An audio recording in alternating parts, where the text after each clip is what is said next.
اب یہ جو قطر کے اوپر ایک حملہ ہے، آپ دیکھیے کہ اس سے بہت سارے ممالک کے معاشی جو معاملات ہیں وہ جڑے ہوئے ہیں، جی سفارتی معاملات بھی جڑے ہوئے ہیں۔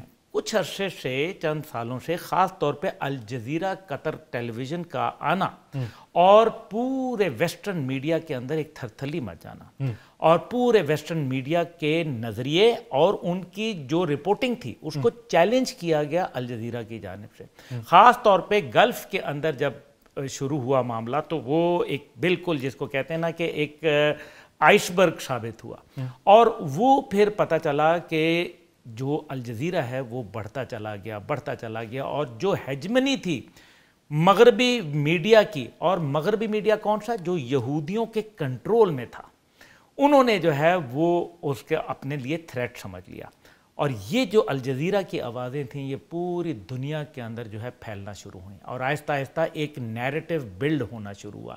نتیجہ یہ ہوا کہ امریکہ کے اندر بھی بہت سارے لوگ جو یہ سمجھنے لگ گئے کہ آخر کیا وجہ ہے کہ امریکہ جو ہے وہ پیسے دیے چلا جا رہا ہے۔ وہاں کے فوجی آج یہ سوال کر رہے ہیں، یاسر صاحب آپ نے دیکھا ہے وہ ویڈیوز جس کے اندر وہ فوجی کہتا ہے کہ میں نے تو عہد لیا تھا کہ میں امریکہ کے دفاع کے لیے جو ہے وہ کھڑا ہوں گا، میں نے تو جو ہے امریکہ کے عہد لیا تھا کہ میں اس کی جو پاسداری کروں گا، اس کے قوانین کی۔ آج مجھ سے سوشل میڈیا کے اوپر یہ پوچھا جا رہا ہے، کیونکہ میری سوشل میڈیا پوسٹ تھیں جس میں میں نے اسرائیل کے جینوسائیڈ قرار دیا، اور کیا اس نے اکیلے نے قرار دیا؟ کیا یونائٹڈ نیشن نے قرار نہیں دے دیا اب جینوسائیڈ اس کو؟ تو اگر یونائٹڈ نیشن کہہ سکتا ہے تو پھر وہ امریکی سولجر جب کہتا ہے تو اس کو اس بات پہ فوج سے برخاست کر دیا جاتا ہے۔ یہ وہ تمام باتیں ہیں جو ایک دوسرا مائنڈ سیٹ جو امریکہ میں موجود ہے، یعنی کہ جو پرو امریکہ ہے، وہ یہ نہیں چاہتا، امریکہ فرسٹ والے بالکل درست فرمایا آپ نے، تو امریکہ فرسٹ والے کہتے ہیں کہ جناب ہمارا کیا کام ہے اس کے ساتھ، اور نتیجہ یہ نکل رہا ہے کہ ڈونلڈ ٹرمپ یہ کہہ رہے ہیں کہ میک امریکہ گریٹ اگین، یعنی کہ وہ ایکسیپٹ کر رہے ہیں کہ امریکہ از نو لانگر گریٹ۔ اچھا صاحب، میں ایک نقطے کے اوپر میرا ذہن اٹکا ہوا ہے۔ آپ نے جو سٹارٹ میں بات کی کہ اسرائیل کو یہ لگتا ہے کہ امریکہ اس کا ساتھ نہیں دے گا، جب میں اپنے اوپر یہ بات لے کے آتا ہوں کہ اگر مجھے کسی کی پشت پناہی حاصل ہے اور میں اس کے سر کے اوپر ڈھنڈورا پیٹ رہا ہوں یا بدماشی کر رہا ہوں، مجھے یہ معلوم پڑے کہ کچھ عرصے میں یہ میرے پیچھے سے ہٹ جائے گا، تو میں اتنے فرنٹ کیوں کھولوں گا؟ اتنے فرنٹ کھولنے پہ مستقبل پہ تو یہ سارے میرے گلے کو آن پڑیں گے اگر میری پشت پہ وہ نہیں ہوگا۔ بڑی خوبصورت بات آپ کی، بالکل درست۔ وہ اس لیے کر رہا ہے کیونکہ یہ اس کو معلوم ہے کہ مستقبل کے Israel is trying to plug in all the holes، وہ تمام وہ راستے بند کرنا چاہتا ہے پرماننٹلی جہاں سے اس کو کوئی بھی خطرہ ہے۔ ایک طرف وہ ڈومینیٹ کرتا ہے اپنی ملٹری اور اپنی اسٹریٹجک ڈیپتھ کے ذریعے، دوسری طرف جو ہے وہ اپنی اکنامک ایکٹیویٹیز کے ذریعے جو ہے روابط بڑھاتا ہے عرب دنیا کے اندر، اور پھر سب سے بڑی بات یہ ہے کہ ان کے مذہب میں بتا دیا گیا ہے، دیکھیں نا آرتھوڈاکس جیوز بھی تو موجود ہیں جو مانتے ہی نہیں ہیں کہ ریاست اسرائیل جو ہے اس کا کوئی تصور بھی ہے، وہ بھی تو ہے نا، دوسری طرف ایک یہودیوں کا ایک یہ بھی طبقہ ہے۔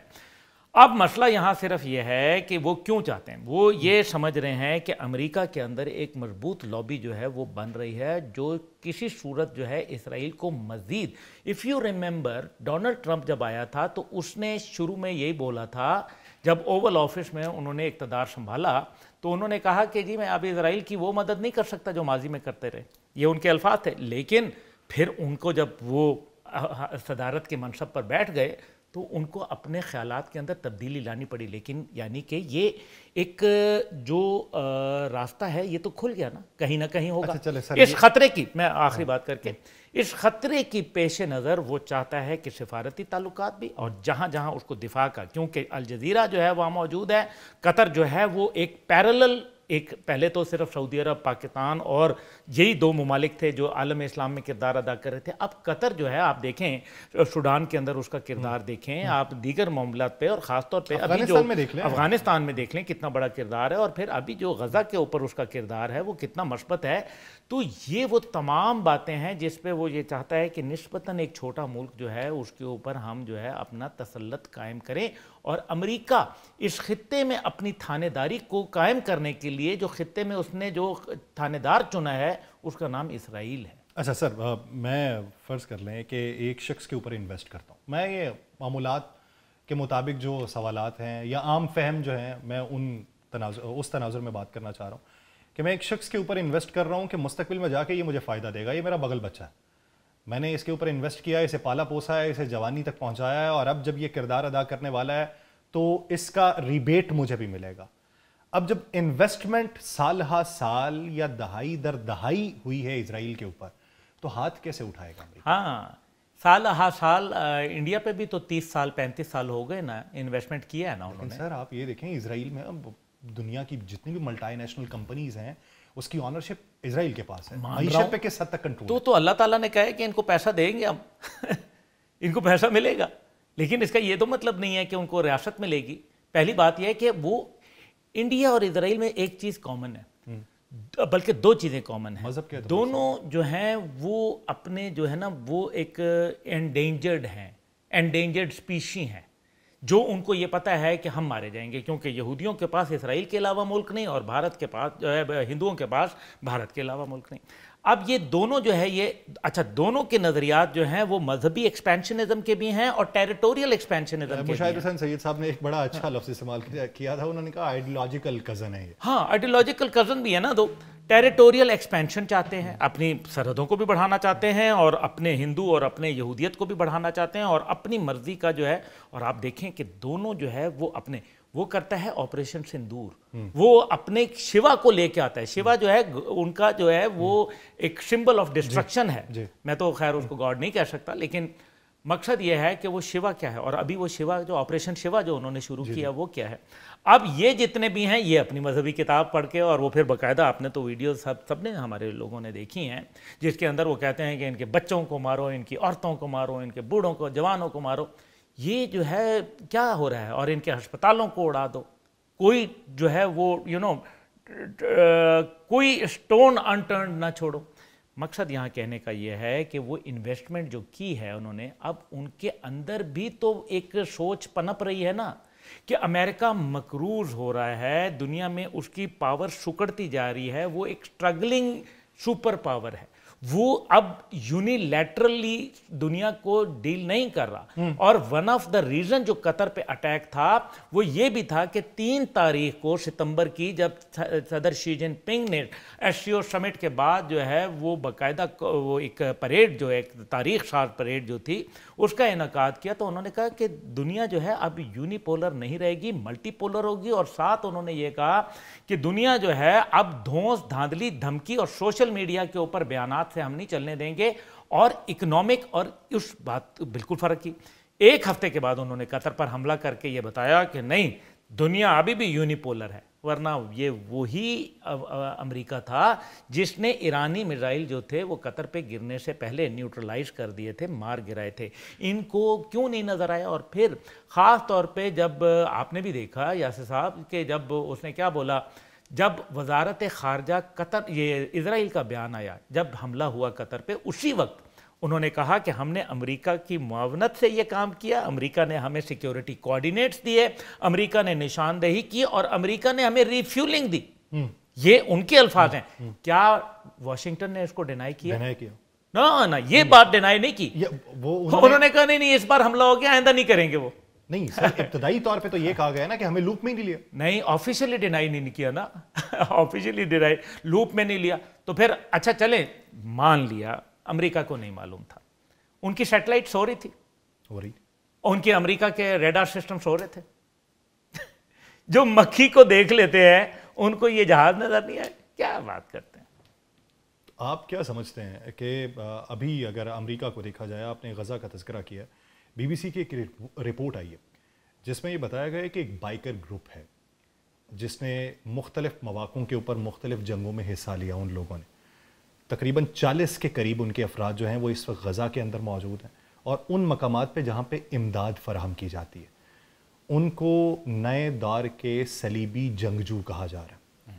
یہ وہی لوگ ہیں، اسی ہیومنٹیرین آرگنائزیشن سے وابستہ ہیں جو امداد کے لیے وہاں پہ مختص کی گئی ہے، اور جس کی امداد کی ترسیل کے موقع پہ وہاں پہ بچے مرے ہیں، وہاں پہ جوان زخمی ہوئے ہیں، ان پہ سیدھے فائر کیے گئے۔